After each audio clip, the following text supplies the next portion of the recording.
بسم اللہ الرحمن الرحیم۔ السلام علیکم۔ معروف مذہبی سکولر جنید جمشید کہتے ہیں کہ ایک دفعہ میری والدہ کی طبیعت اچانک بگڑ گئی تو ہم نے انہیں ڈاکٹر ہاسپٹل میں ایڈمٹ کروا دیا۔ میں اس وقت تبلیغ کے سلسلے میں اپنی جماعت کے ساتھ بلوچستان میں تھا۔ 2 دن بعد میں ڈاکٹر ہسپتال میں اپنی والدہ سے ملنے اور ان کی تیمارداری کرنے کے لیے وارڈ میں ان کے بیڈ کی طرف جا رہا تھا تو راستے میں نے ایک عورت کو دیکھا جس کے کندھوں پر ریشہ اور بے شمار کیڑے تھے۔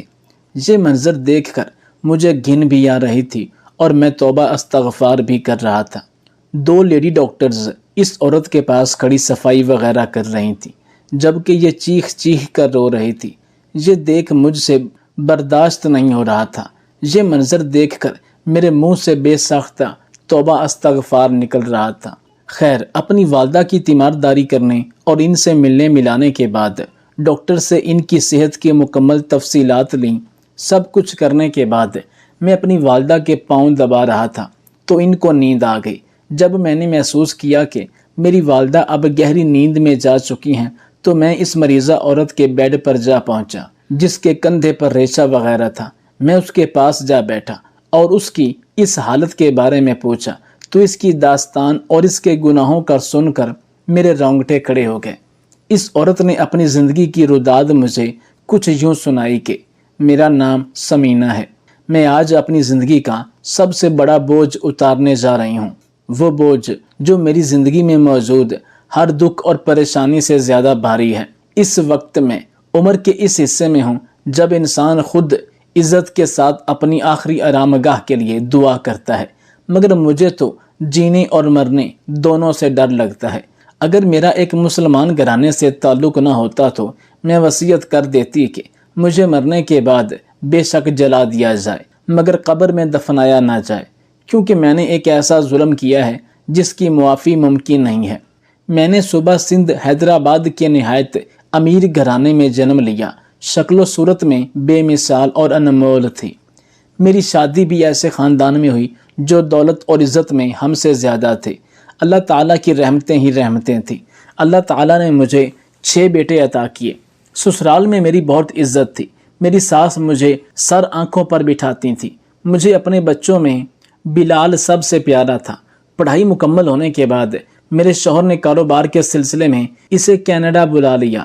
میں بلال کی جدائی سے بہت دکھی تھی، مگر یہ میرے بیٹے کے مستقبل کا سوال تھا۔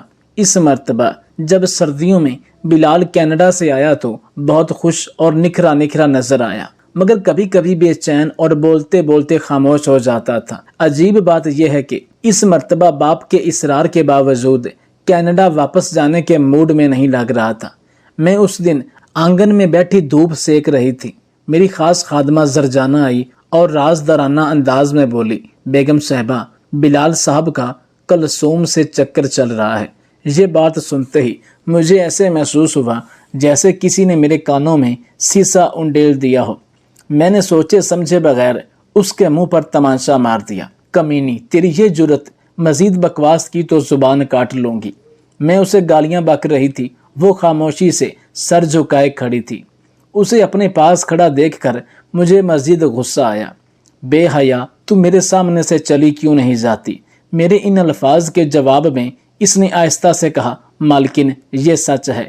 اس کی بات پر مجھے دوبارہ جلال آ گیا۔ دل میں آیا کہ اس کے ٹکڑے کر دوں، مگر میں نے اسے جھڑک کر وہاں سے روانہ کر دیا۔ کلثوم کا باپ ہمارے گھر ملازم تھا اور کلثوم کی ماں بھی ہمارے گھر صفائی وغیرہ کے لیے آتی تھی۔ کلثوم ماں باپ کی اکلوتی تھی اور کلثوم تھی ہی بہت خوبصورت، گندمی رنگت، لمبے بال، بڑی بڑی کالی آنکھیں، گلابی ہونٹ اور گال پر سیاہی مائل گوشت کا ابھار جسے تل نہیں کہا جا سکتا تھا کیونکہ یہ تل سے بڑا تھا، لیکن کلثوم کی خوبصورتی میں اضافہ کرتا تھا۔ کلثوم کی واحد بدقسمتی یہ تھی کہ وہ ایک غریب ملازم کی بیٹی تھی اور دوسری خرابی میرے بیٹے بلال کے ذہن میں تھی۔ مجھے اپنے بیٹے کی عقل پر حیرت تھی جو ایک نوکرانی کی شادی شدہ بیٹی کا دیوانہ ہو گیا تھا۔ کلثوم کے ماں باپ نے اس کی آگ لگانے والی خوبصورتی کے ڈر سے اپنے ہی خاندان میں کسی بیمار بوڑھے سے اس کی شادی کر دی تھی۔ مجھے یاد ہے جب وہ شادی کے بعد آئی تھی تو میں نے اس کی ماں سے کہا تھا کہ اس کے لیے تمہیں بیمار بوڑھا ہی ملا تھا۔ جواب میں ماں کی بجائے کلثوم نے کہا مالکن وہ بہت اچھا ہے، میرا بہت خیال رکھتا ہے۔ میں نے کہا اچھا پھر تو ٹھیک ہے۔ اور اب زرجانہ کیا بےہودہ بات کر رہی تھی۔ اس واقعے کو ابھی ایک ہفتہ بھی نہ گزرا تھا کہ ایک دوپہر میرا پیارا بیٹا کلثوم کا ہاتھ پکڑے میرے سامنے آ کھڑا ہوا۔ اماں میں اس کے بنا نہیں رہ سکتا، میں نے کلثوم سے ہی شادی کرنے کا فیصلہ کیا ہے۔ میں نے اس کے شوہر اس بوڑھے سے بات کر لی ہے، بچہ ہونے کے بعد وہ اسے طلاق دے دے گا، پھر یہ عدت کے دن یہیں گزارے گی اور پھر میں اس سے نکاح کر لوں گا۔ آپ اسے اپنے ساتھ رکھیں، کسی اور کو ابھی اس کی خبر نہ ہو۔ میں شادی کے بعد اسے اپنے ساتھ کینیڈا لے جاؤں گا۔ اس کے لہجے کا استحکام مجھے حیران کر گیا تھا۔ میں نے کلثوم کی طرف دیکھا، وہ بالکل خاموش کھڑی تھی۔ اس گفتگو کے دوران اس نے ایک مرتبہ بھی آنکھیں اوپر نہیں اٹھائی تھیں۔ بلال پیار سے بولا ماں کیا آپ میرے لیے اتنا بھی نہیں کریں گی؟ جب بلال نے بڑی محبت اور امید بھرے لہجے میں سوال کیا، اسے میری کیفیت کا اندازہ نہیں تھا۔ میں نے خود کو سنبھالتے ہوئے کہا کیوں نہیں، تمہارے لیے جان دے سکتی ہوں، تم فکر مت کرو۔ بلال میری بات سن کر گویا کھل اٹھا تھا۔ اس نے جھک کر میرے ہاتھ چومے اور کلثوم سے مخاطب ہوا اب تم ہر وقت اماں کے ساتھ رہنا، یہ تمہارا ایسے خیال رکھیں گی جیسے میرا خیال رکھتی ہیں۔ یہ کہہ کر وہ کمرے سے باہر چلا گیا۔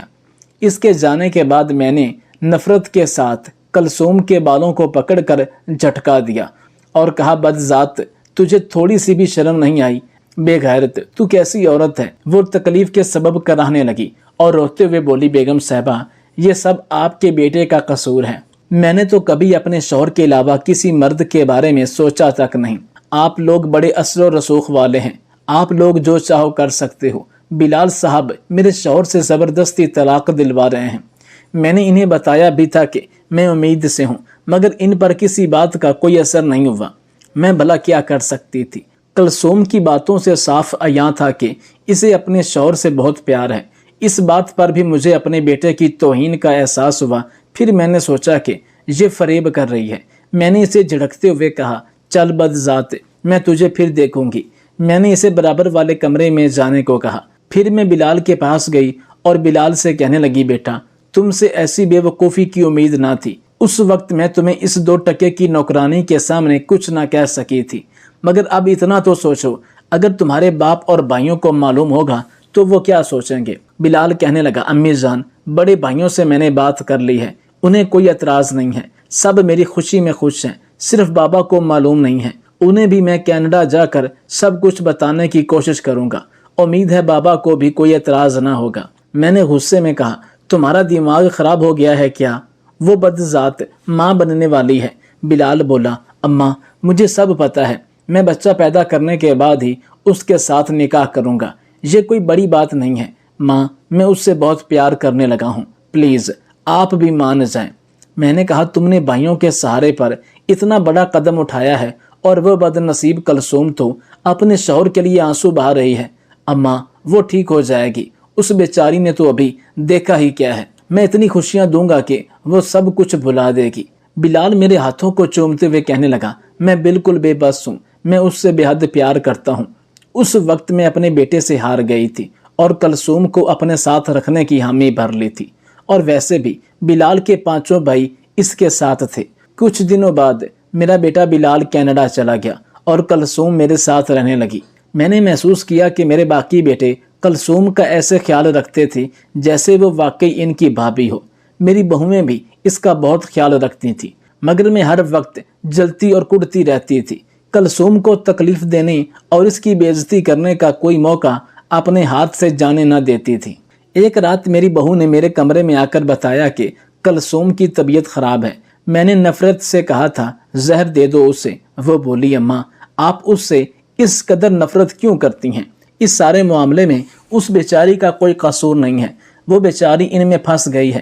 ویسے بھی بلال ہم سب کو بہت پیارا ہے، اس لیے ہم کلثوم کا خیال رکھتے ہیں۔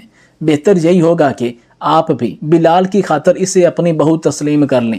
یہ کہہ کر میری بڑی بہو چلی گئی اور میں سوچنے لگی تھی میں کسی بھی صورت اس بدذات کو اپنی بہو تسلیم نہیں کروں گی۔ میں روزانہ کلثوم کو اپنے کمرے میں بلاتی اور خوب باتیں سناتی۔ وہ روتی ہوئی چپ کر کے سب سن لیتی۔ میں اس گھر سے اسے نکال بھی نہیں سکتی تھی کیونکہ سب کی اس پر نظر تھی۔ مجھے اس سے اتنی نفرت ہو گئی تھی کہ میں اب اسے جان سے مار دینا چاہتی تھی۔ اس سے نفرت کی ایک وجہ یہ بھی تھی کہ میں اپنے بیٹے بلال کے لیے اپنی بہن کی بیٹی کنزہ کو اپنی بہو بنانا چاہتی تھی، اور کلثوم کے ہوتے ہوئے بلال کبھی بھی کنزہ سے شادی کرنے پر آمادہ نہ ہوتا۔ اب یہ کلثوم کی بدقسمتی تھی کہ جب اسے 8واں مہینہ لگا تو میرے باپ کا انتقال ہو گیا۔ مجھے فوری طور پر آبائی گاؤں جانا پڑا۔ باقی سب لوگ تو 40ویں کے بعد واپس آ گئے، مگر میں گاؤں میں ہی رہ گئی۔ کلثوم بھی میرے ساتھ تھی۔ ایک دن اچانک اس کی طبیعت خراب ہو گئی۔ وہ کافی تکلیف میں تھی۔ اس وقت میں نے اپنی خاص خادمہ کی مدد سے کلثوم کو ایسی دوائی پلا دی جس کے اثر سے وہ 2 دن تک سوتی رہی۔ اپنے منصوبے کے مطابق میں نے اس دن دوپہر کو سارے گاؤں میں یہ خبر پھیلا دی کہ کلثوم بچے کی تکلیف برداشت نہ کر سکی اور مر گئی ہے۔ کلثوم کے ماں باپ کو بلوایا، وہ بھی روتے ہوئے آ گئی۔ جن عورتوں نے کلثوم کو غسل دیا، انہوں نے خیال ظاہر کیا کہ لڑکی زندہ ہے، مگر ڈر سے خاموش رہی۔ نماز جنازہ پڑھتے وقت کسی نے گاؤں کے مولوی کے کانوں میں یہ بات ڈال دی کہ لڑکی زندہ ہے۔ انہوں نے مجھ سے پردے کی اوٹ میں آ کر کہا، بیگم صاحبہ شاید یہ عورت زندہ ہے، میں اس کی نماز جنازہ پڑھا کر کیوں اللہ تعالیٰ کے قہر کو دعوت دوں؟ جواب میں نے کہا تھا، اس عورت کا چال چلن خراب ہے، اس نے میرے بیٹے کو دھوکے سے اپنا اسیر بنا لیا ہے۔ یہ بیوی کسی اور کی ہے اور بچہ جو اس کے پیٹ میں ہے وہ میرے بیٹے کا ہے۔ مولوی صاحب آپ بتائیں، ایسی بدکار عورت کا یہی انجام ہونا چاہیے یا نہیں؟ میری بات پر مولوی صاحب توبہ توبہ کرنے لگے اور میری ہاں میں ہاں ملاتے ہوئے کہا، ایسی عورت کو سنگسار کرنا چاہیے۔ اگر یہ زندہ رہی تو میرے خاندان کی بے عزتی ہوگی اور میرا بیٹا ایسا کرنے نہیں دے گا، اور پھر یہ بے حیائی سارے گاؤں میں پھیل جائے گی۔ مولوی صاحب میری باتوں اور آنکھوں کے جال میں پھنس گئے تھے۔ میں نے انہیں بھی 1,00,000 روپیہ دیا اور اس طرح کلثوم کو زندہ دفن کرا دیا گیا۔ جب بلال کو اپنے بھائیوں کے ذریعے کلثوم کی موت کا علم ہوا تو وہ فوراً کینیڈا سے واپس آ گیا۔ آنے کے بعد وہ اکثر پاگلوں کی طرح روتا تھا۔ میری بڑی بہو مجھے شک کی نگاہ سے گھورتی رہتی تھی۔ کچھ دن بعد بلال واپس کینیڈا چلا گیا اور پھر واپس نہیں آیا۔ تب مجھے پتا چلا کہ میری خادمہ کے ذریعے نہ صرف بلال کو سب حقیقت معلوم ہو گئی ہے، بلکہ میرے گھر کے سبھی افراد کو میرے گناہ کا علم ہو گیا تھا، کیونکہ کوئی بھی برائی یا ظلم ہو وہ زیادہ دیر تک چھپتا نہیں ہے۔ مگر کلثوم کے گھر والوں کو کسی نے کچھ نہیں بتایا کہ ان کی بیٹی کے ساتھ کیا ہوا تھا۔ ان کی بیٹی تو قبر میں ہی دم گھٹنے سے مر گئی ہوگی۔ آج میرا جان سے پیارا بیٹا بلال نفرت کی بنا پر مجھ سے ملنا تو دور، میری شکل بھی دیکھنا پسند نہیں کرتا۔ میرے بیٹے بھی مجھ سے نفرت کرتے ہیں۔ شوہر کے مرنے کے بعد بڑے بیٹے کے علاوہ باقی سب غیر ممالک میں جا بسے ہیں۔ میرا بڑا بیٹا اور بہو میرے ساتھ سوتیلوں جیسا سلوک کرتے ہیں۔ بہو مجھے کچن میں جانے نہیں دیتی، نوکروں سے کہتی ہے اس پر نظر رکھو، اسے زہر کھلانے کا تجربہ ہے۔ بلال سب کا لاڈلا تھا۔ اب میری اس حرکت کی وجہ سے سب مجھ سے نفرت کرنے لگے تھے۔ میرے بڑے بیٹے کی اولاد نہیں ہے اور میری بڑی بہو کا کہنا ہے کہ یہ اس بوڑھی کو اپنے ساتھ رکھنے کی سزا ہے، اس لیے میں بے اولاد ہوں۔ میں ظاہری طور پر بالکل صحت مند تھی، مگر کسی بھی کمرے میں سو نہیں سکتی تھی۔ کھلے آسمان تلے سونے سے بھی دم گھٹتا تھا۔ نیند کے انجیکشن لگانے کے باوجود مجھے نیند نہیں آتی۔ اس بات کو 10 سال بیت چکے ہیں۔ پچھلے 4 سال سے میں اسپتال میں داخل ہوں۔ مجھے جلد کا کینسر ہو چکا ہے۔ میرے جسم میں کیڑے پڑ جاتے ہیں جو میرے گوشت کو نوچ نوچ کر کھاتے ہیں۔ ڈاکٹر جسم کے اس حصے پر دوائی لگاتے ہیں تو وہ وہاں تو مر جاتے ہیں، مگر کچھ دنوں بعد دوسری جگہ پر نکل آتے ہیں۔ میں موت کا انتظار کر رہی ہوں، مگر موت بھی نہیں آ رہی۔ مجھے کوئی بھی ملنے نہیں آتا۔ دن رات توبہ استغفار پڑھتی ہوں، رو رو کر اللہ سے معافی مانگتی ہوں کہ میرے اللہ مجھے معاف کر دے، مگر یہ گناہ بہت بڑا ہے۔ جنید جمشید کہتے ہیں کہ ویسے بھی اللہ تعالیٰ فرماتے ہیں کہ میں اپنے حق کو معاف کر سکتا ہوں، مگر اپنے کسی بندے کے ساتھ کیا ہوا ظلم معاف نہیں کرتا جب تک وہ بندہ خود معاف نہ کر دے۔ پھر وہ عورت بولی، مگر میں معافی مانگنے کے لیے کلثوم کو کہاں سے لاؤں؟ میں ہاتھ جوڑ کے آپ سب کو ایک پیغام دینا چاہتی ہوں۔ باز آ جاؤ اس طرح کسی پہ ظلم کرنے سے۔ اگر کوئی میری طرح کسی پر ظلم کر رہا ہے تو خدا اور اس کی لاٹھی بے آواز ہے، اپنی دنیا اور آخرت کو تباہ ہونے سے بچا لو۔ جنید جمشید کہتے ہیں کہ وہ عورت رو رو کر گڑ گڑا کر اللہ تعالیٰ سے اپنے کیے گئے گناہوں کی معافی مانگ رہی تھی۔ مجھ سے بھی کہہ رہی تھی کہ بیٹا میرے حق میں دعا کرو، شاید اللہ تعالیٰ کسی کی زبان سے نکلی ہوئی دعا کو میرے حق میں قبول کر لیں اور مجھے معاف کر دیں۔